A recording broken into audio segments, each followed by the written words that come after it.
Bien, pues vamos a preparar un vídeo. Mi nombre es Ángel Rubio, soy profesor del Centro Educativo La Amistad.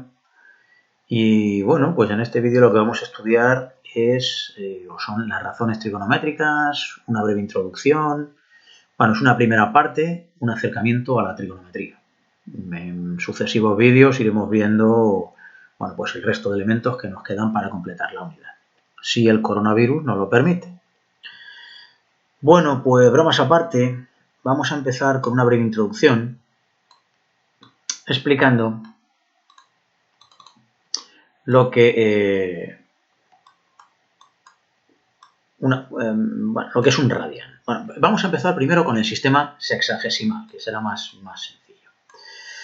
Vamos a ver, el sistema sexagesimal es al que todos estamos más acostumbrados, ¿verdad? Aquello de los grados, los minutos, los segundos. Es un sistema que la conversión de unidades va de 60 en 60 unidades.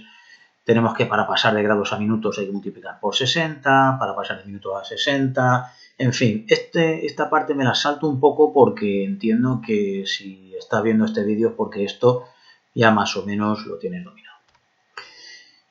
Bien, en trigonometría muchas veces en lugar de utilizarse el sistema sexagesimal lo que se utiliza es el radian. El radian además es en el sistema internacional la medida del ángulo, ¿vale? Entonces vamos a ver qué es, cuál es la definición. La definición de radian es la siguiente. Mira, cogemos una circunferencia de radio r. Bien, trasladamos esta medida del radio, lo que mida. Da igual, 1, 2, 3, 4, 6,2, da lo mismo. Esta misma medida la trasladamos a la circunferencia. Y se forma un arco. Bien, pues al ángulo que se forma cuando trasladamos el radio a la circunferencia se llama radian. Esto es un radian. Entonces, ¿qué ocurre? Que la circunferencia contiene 2 pi radianes, es decir, aproximadamente pues 2 por 3, 14, pues unas 6,28 veces, unas 6,28 veces esta medida, ¿vale? Pues estará esto 6 veces, 6,3 veces aproximadamente, ¿vale? Pero tampoco te lío demasiado, al final el radian es una unidad de medida del ángulo, nada más, ¿vale? Bien, ¿cómo hacer estas conversiones de radianes a grados y de grados a radianes? Bueno, pues lo único que tenemos que saber es manejarnos un poquito en el tema de las... que ya lo haces, en el tema de los factores de conversión, y lo único que debemos saber es que 180 grados son pi radianes o simplemente que 360 grados son 2 pi radianes. Puedes hacerlo un poco como tú prefieras, ¿vale? Vamos a ver, por ejemplo, si queremos pasar 3 pi radianes a grados, ¿cómo lo haríamos? Bueno, pues el radian lo tendríamos en el numerador, lo escribiríamos en el denominador, arriba lo pondríamos en grados, en el sistema sexagesimal, y ahora hacemos la conversión. 180 grados son pi radianes. Radian y radian se nos va, pi se nos va, hacemos los productos, las divisiones, y nos aparece 270 grados. Como te decía, también lo puedes hacer en vez de con pi 180, pues con 2pi 360. Sería algo así, ¿no? Tendríamos que 3 pi medios radianes multiplicaríamos por el radian está arriba, lo ponemos abajo, arriba a los grados, y 360 grados son 2 pi radianes. Exactamente igual, pi se nos va, radian y radian se nos va, haces el producto de 3 por 360, lo divides por 4 y te va a salir exactamente lo mismo, 270 grados.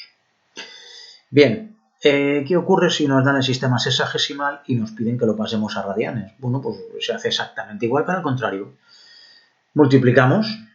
En este caso, el grado está arriba, lo colocamos abajo y a la unidad que queremos cambiar, las radianes.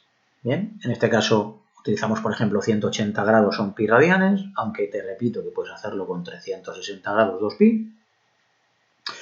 En este caso, grado sexagesimal y grado sexagesimal se nos iría y nos quedará 60 por pi partido por 180. Simplificamos ceros, dividimos entre 6 arriba y abajo y nos queda 3 pi radianes. Aquí aprovecho para decirte que generalmente cuando hacemos la conversión de grados a radianes, el número pi no se sustituye, se queda así, ¿vale? Entonces lo dejaremos como pi tercios radianes, ¿vale? Bueno, pues esto es una breve introducción, un poco para que te manejes en las unidades que vamos a trabajar, cambios de unidades, etcétera, ¿vale? Y pasamos un poco ya a lo que es la materia de trigonometría. Vamos a comenzar a ver las razones trigonométricas. Bien, las razones trigonométricas, como su propio nombre indica, es una razón, es decir, es una división. Las razones trigonométricas, lo primero que debes saber es que se aplican a triángulos rectángulos y esto es muy importante, importantísimo. Te lo voy a poner por aquí para que no lo olvides, ¿eh? Importantísimo, esto es muy importante. A triángulos rectángulos. Si esto no lo cumples, todo lo que voy a explicar de ahora en adelante no sirve, ¿vale? Bien, entonces centrémonos en nuestro triángulo rectángulo. Lo tenemos aquí. Bien, vamos a darle nombre a los lados de ese triángulo rectángulo y por convenio generalmente suele ser, pues si este es el ángulo alfa, este de aquí es el ángulo alfa. ¿Ah? Bien, diremos que el lado más corto, es decir, el lado que no sea la hipotenusa del triángulo rectángulo, le llamaremos cateto contiguo. También verás en algunos libros que lo llama adyacente. Adyacente, el que adyace, el que está en el suelo, por decirlo de alguna forma un poco vulgar. Bien, justo enfrente del ángulo estaría el cateto opuesto, ¿vale?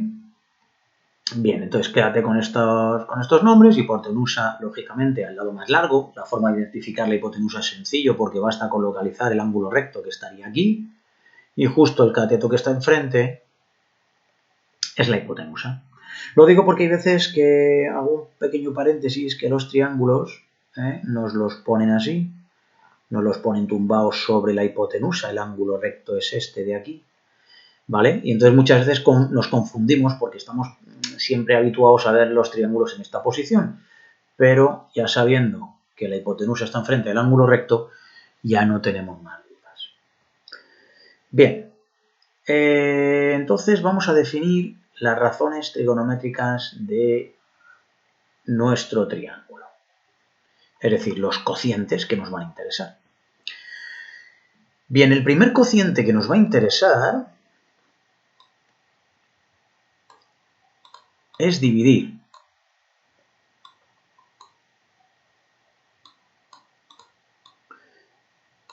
vamos a ver si podemos colocar esto así. Vale.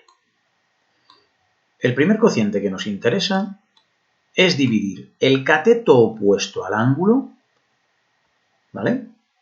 Cateto opuesto dividido por la hipotenusa. Es decir, en nuestro triángulo sería dividir este valor de aquí entre el valor de la hipotenusa, lo que mida.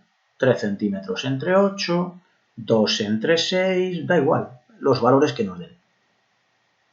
Bien, el cateto opuesto lo hemos llamado C y a la hipotenusa lo hemos llamado A.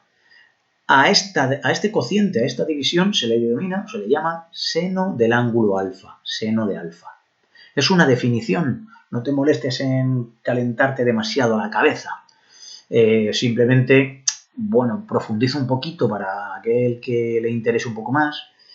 Es que resulta que si nosotros este triángulo trazamos un lado paralelo al lado C, por ejemplo aquí, ¿vale? Estos dos catetos serían semejantes. Bueno, pues este triángulo chiquitito, si hacemos la división de A entre lo que mide entre lo que mide esta hipotenusa, este lado pequeñito de aquí, pues resulta que nos da lo mismo que si dividimos del triángulo grande el cateto opuesto entre la hipotenusa. Es decir, que este cociente de este lado entre este, sea como sea el triángulo, si el ángulo es el mismo, va a dar el mismo resultado, es decir, el seno de este ángulo. Si a esto lo llamo, por ejemplo, X, y a este trocito de hipotenusa lo llamo H, pues si yo divido X entre H, me vuelve a salir el mismo valor, ¿vale? Bien, por eso es por lo que se halla la razón trigonométrica, porque es una constante. Bien, pues ya tenemos el seno, ya tenemos presentado nuestra primera razón trigonométrica, el seno del ángulo alfa. Bien, lo siguiente que vamos a ver es su inversa. La inversa del seno, ¿quién es? Pues 1 partido por el seno. ¿Y cómo la vamos a denominar? ¿Cómo la vamos a llamar? La vamos a llamar cosecante. Entonces, la cosecante de un ángulo alfa, ¿quién es? Pues en vez de ser el cateto opuesto partido por la hipotenusa, es la hipotenusa partido por el cateto opuesto, ¿vale? Y ya tenemos nuestro seno con su inversa. Ahí está. Bien, ¿qué más nos puede interesar? Nos puede interesar la siguiente razón trigonométrica, es decir, el siguiente cociente. Y es, en lugar de dividir nuestro cateto opuesto entre la hipotenusa, es dividir nuestro cateto adyacente o nuestro cateto contiguo, es decir, el que está al lado del ángulo, que no es la hipotenusa, y lo vamos a dividir entre la hipotenusa, es decir, vamos a dividir el cateto, en este caso, que está apoyado sobre la hipotenusa, y a ese cociente le vamos a denominar coseno. Aquí no me entretengo porque la explicación es la misma que la del seno, ¿vale? Bien, ya tenemos nuestro siguiente invitado, que es el coseno del ángulo, y vamos a su inversa. La inversa del coseno se llama secante. ¿Cómo se define la secante? Como la inversa del coseno, 1 partido por coseno, o lo que es lo mismo, la hipotenusa partido por el cateto adyacente o contiguo. Bien, ya tenemos 2 razones trigonométricas con sus inversas. Nos vamos a la última razón trigonométrica. Esta se llama tangente. Bien, la tangente, ¿quién es por definición?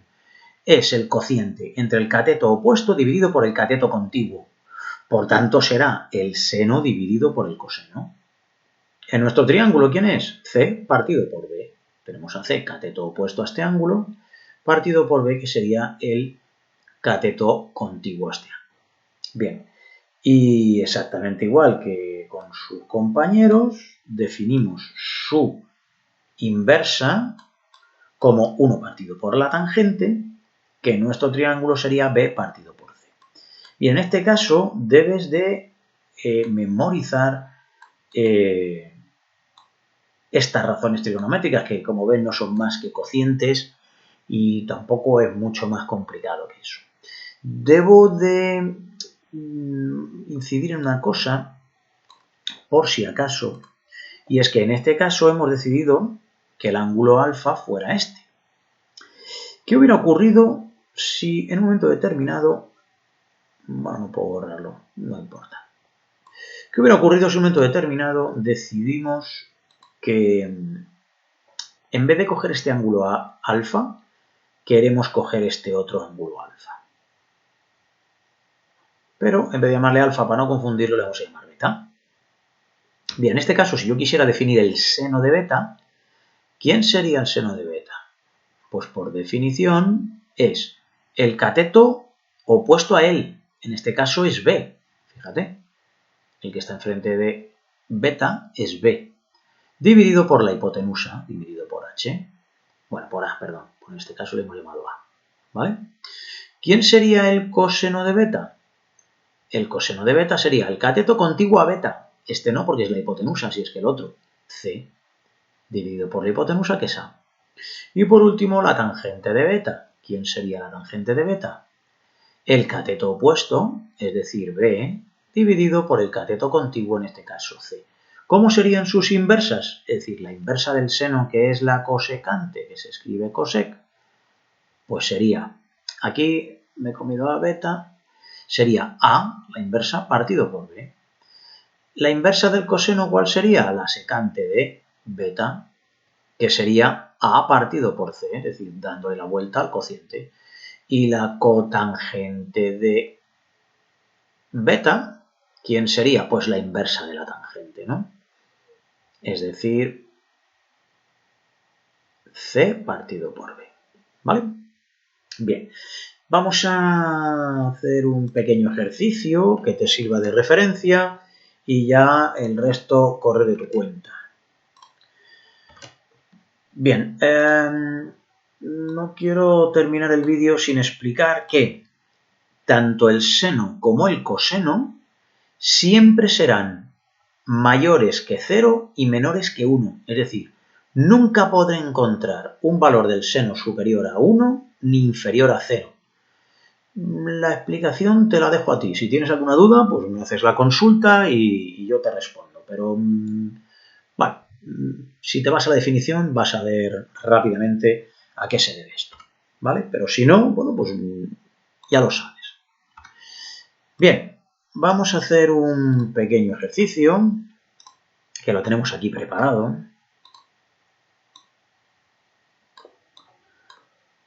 Es un ejercicio muy sencillito, ¿vale? Para que, bueno, pues vayas un poco cogiendo ritmo. Y nos dice, mira, halla las razones trigonométricas de los ángulos agudos perteneciente a los triángulos rectángulos que se corresponden o que se conocen, o de los que se conocen los siguientes datos. Vale. Bueno, pues dice, tiene un cateto contiguo de 10,5 y una hipotenusa de 37,5. Bueno, pues vamos a dibujar primero nuestro triángulo rectángulo, da igual en qué posición lo dibujes. Entonces, mira, pues para que no sea igual que el anterior, pues ahora el triángulo rectángulo lo vamos a pintar al revés. Vale, vamos a pintar así. Nuestro ángulo alfa sería este. ¿Sí? El cateto contiguo a este sería este que tiene aquí. Esto mide 10,5. Dice la hipotenusa mide 37,5, que lo tenemos aquí. Y este cateto de aquí, justo el que está enfrente, pues no conocemos su valor. Bien. Vamos a empezar a calcular las razones trigonométricas. Las más evidentes, la que podemos obtener de forma directa, como tenemos el cateto contiguo y la hipotenusa, es el coseno. El coseno de alfa, por definición, si recuerdas, es cateto adyacente, es decir, mide 10,5, dividido por la hipotenusa, 37,5. Bien, pues hacemos ese cociente. Esto nos sale 0,28, es decir, el coseno de alfa vale 0,28. Es decir, que si tú haces un triángulo más pequeñito aquí y divides esto de aquí entre esto de aquí, vuelve a darte 0,28. Más razones trigonométricas que podemos calcular. Pues podemos calcular de forma directa la inversa del coseno, es decir, la secante. La secante de alfa, ¿quién es? Pues la inversa, 37,5 dividido por 10,5. Bueno, vamos a hacer ese cálculo y nos sale 3,57. La secante de alfa, 3,57. A ver, ahí. Espero que no me preguntes, oye, ¿no me habías dicho que estaba entre 0 y 1? Ya, pero es que esta es la inversa. Lo que está entre 0 y 1 es el coseno y el seno. Bien, ¿cómo calculamos el seno?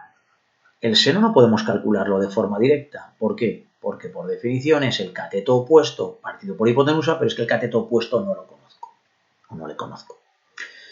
Bien, pero intuye rápidamente cómo se puede hacer esto, ¿verdad? Por un señor de hace unos cuantos siglos que se llama Pitágoras. ¿Vale? Si aplicamos Pitágoras, aquí Pitágoras nos diría que 37,5 al cuadrado es igual a 10,5 al cuadrado más x cuadrado. Bien, vamos a ir haciendo los cálculos así sobre la marcha. 37,5 al cuadrado son 1406,25. 10,5 al cuadrado serán 110,25 más x cuadrado. Le hemos llamado x, podemos haberle llamado c, a, j o con la letra que más te guste. Bien, ahora este valor de aquí le transponemos restando, ¿verdad? Sería 1406,25 menos 110,25. Eso nos sale 1296 igual a x cuadrado. Bien, para quitar el cuadrado sabes que tienes que hacer la raíz. Esto nos sale 36. Por tanto, este cateto de aquí nos sale 36.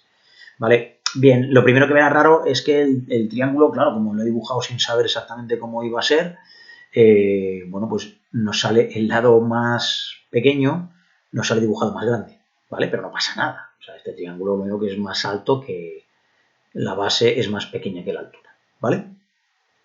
Ahora sí, seno de alfa, cateto opuesto, vale 36, partido por hipotenusa, 37,5. Vale, pues si dividimos entre 37,5 nos da 0,96. Su inversa, ¿cómo sería?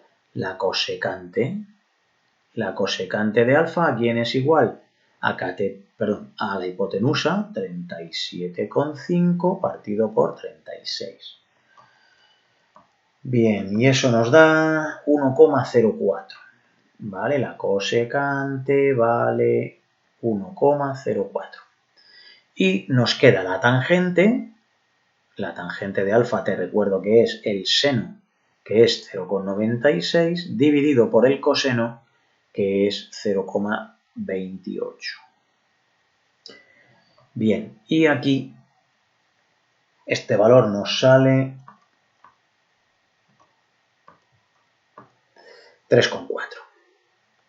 La tangente de alfa es 3,4 y la inversa de la tangente, que es la cotangente de alfa, es 0,28 dividido entre 0,96. Así es que la cotangente de alfa vale